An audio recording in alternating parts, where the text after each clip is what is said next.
Hi, welcome once again to M5's English language learning program, Let's Speak English. I'm Gav Duncan and I'm here on your TV to help you learn English. Now, are you sitting comfortably? Yes? Good. And are you ready for today's lesson? Yes? Good.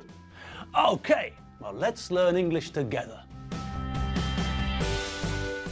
Good afternoon, everyone. Welcome to the studio. Welcome to the show on this, the 7th of December. Yes, we're here and every day, well, in fact, every minute, no, every second, we're moving closer and closer to Christmas. I know that. You know that. I know that you know, and you all know that I know that you all know. Good. So we all know that. All right, so it's time to put Christmas to one side. Now is not the time for us to talk about Christmas. No. Now is the time for us to check that all's well with the animals and their temporary guardian, John B. Watson, the man who's looking after the animals until Ivan gets back from his holiday in Siberia. Everything's fine, Gav. Last night, me, Goosty, Margot, and Nigel stayed in and watched films together. We ordered the pizza and spent the evening eating and watching films. Everything is okay, absolutely okay. Now, guardian. That's a word we haven't seen before. Do you know what it means? Can you guess? Well, think about what I said a minute ago. Think about what I said about what John B. is doing. I said that he's looking after the animals. And that's essentially what a guardian does. The idea of a guardian is a person who protects or defends something. And from the structure of the word, we can see the connection to another word, guard. Now, the two words come from the same source, but we can use the word guard as a verb and also as a noun. A security guard is guarding the bank. When we're using the word guardian, we can only use it as a noun. There is no verb to guardian. Now, back to the meaning of guardian. I told you one meaning of guardian, someone who looks after or defends something. But there's another meaning too, a meaning which is closer to what John B's been doing this week. The second meaning of guardian is the idea of someone who is legally responsible for someone else. When you're at school and there's an opportunity for the whole class to go to the zoo, for example, or to London for a week or something like that, when there's a chance for the pupils, the school kids, to go somewhere with their teachers, then all of the pupils have to get permission from their parents or legal guardian for them to go. If you don't get permission from your parents or legal guardian, then you can't go. Now, for most kids, this isn't a problem. You take the piece of paper home and your mum or dad tick the box which say you can go, and then they sign their name. They write their name to show that they agree with you going on the trip. Okay, but sometimes someone doesn't have parents. Perhaps their parents died and now another family member is looking after them. Perhaps they live with their godmother or godfather. This means that they're not living with their parents, but with a legal guardian. Someone who is legally responsible for them until they are 18 years old. The same as a parent, but not a parent. So, that's what John B. is, and that's what Ivan is. They're not the parents of the animals, that's impossible, but they look after the animals. They make sure that the animals are okay.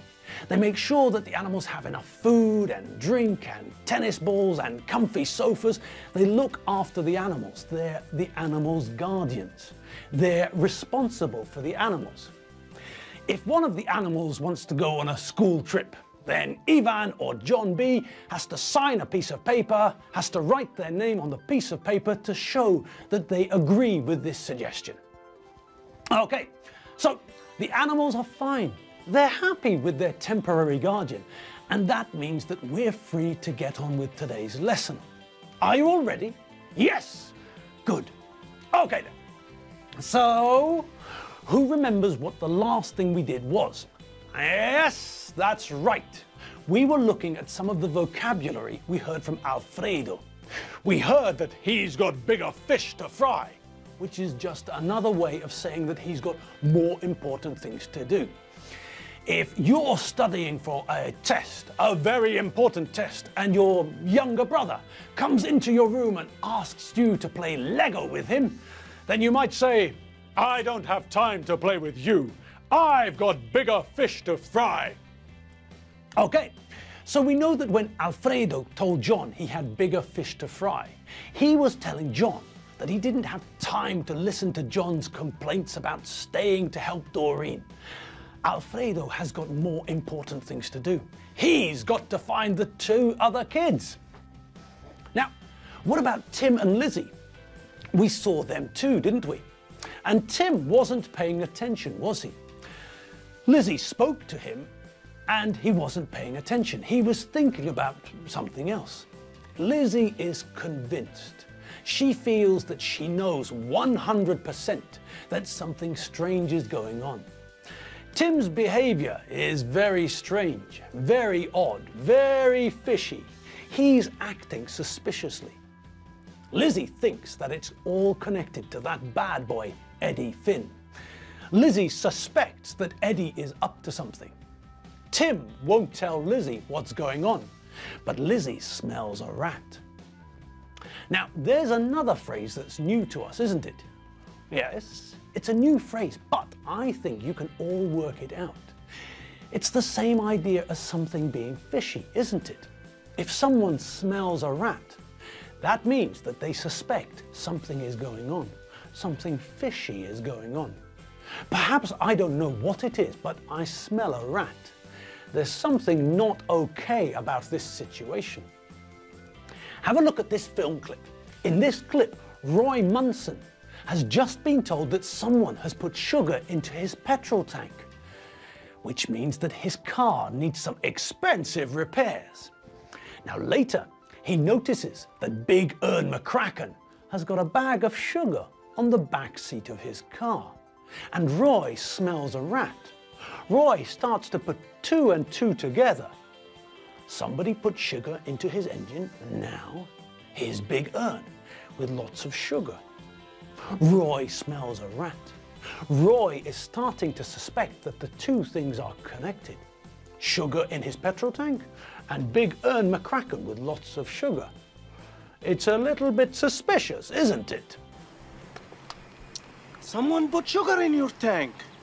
Sugar? That's impossible. Here, sugar.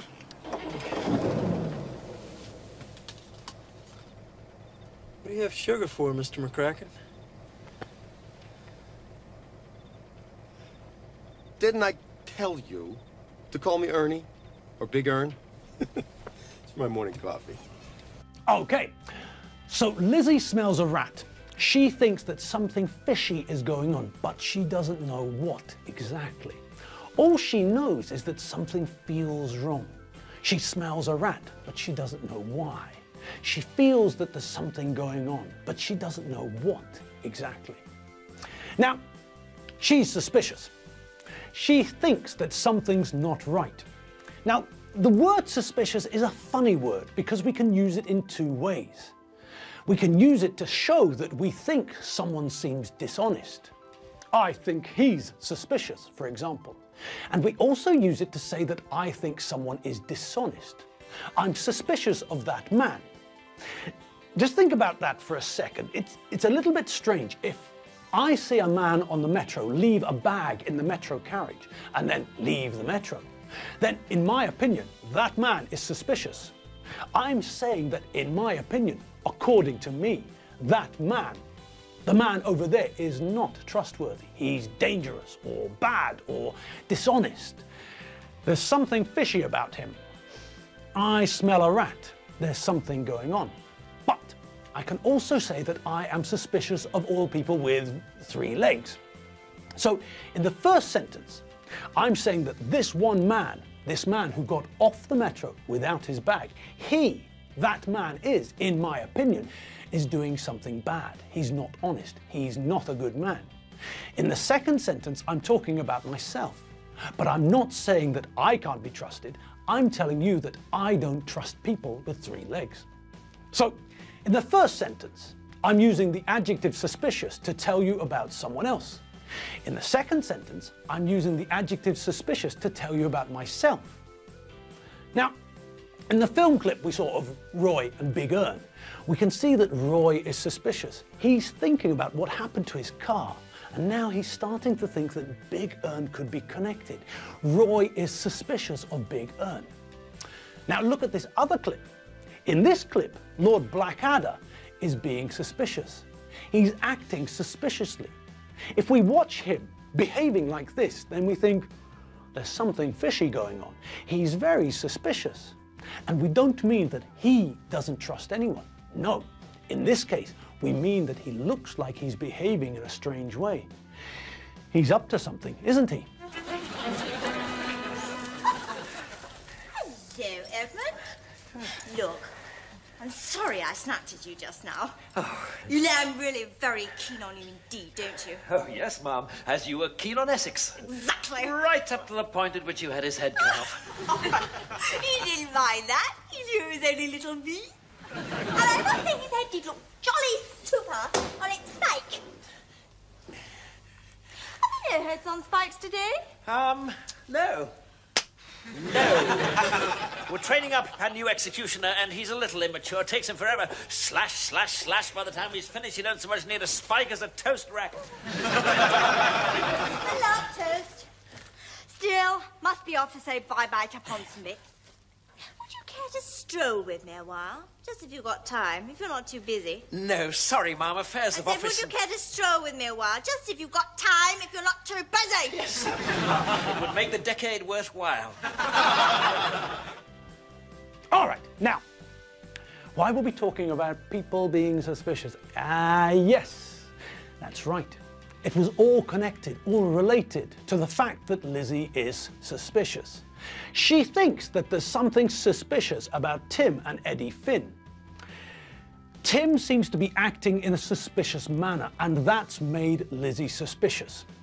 So, let's think a little more about that, shall we? Oh no, hang on. That'll have to wait. We've run out of time again. Oh, football boots. Oh well, never mind. Remember what the French singer was singing about. That's right. We might need another lesson to catch up with the Benchfields, but at least we've still got our eyebrows, and that's the main thing. So, another lesson comes to a close, and it's time for me to leave you for the day. All right. Now, you know what you have to do, don't you? That's right. You've got to have fun and enjoy yourself. And if you feel like you need to brush up on some of the things we've looked at recently, then dash over to your computer or laptop or smartphone or tablet or whatever and fire up the internet. Then hurry along to www.m5tv.hu and poke about until you find that Let's Speak English bit. I think it's hiding in the Szólalj Meg section. That's where you can have another look at some of our older lessons, and that's the place where we store all of the vocabulary lists. So, just in case you've forgotten what banana means, you can find the answer there. Wow. Maybe not the explanation for banana, but some other more difficult words. Okay, people, have fun, sleep well, and I'll see you all tomorrow. Friday! That Friday feeling is coming. I can feel it. See you later. Bye!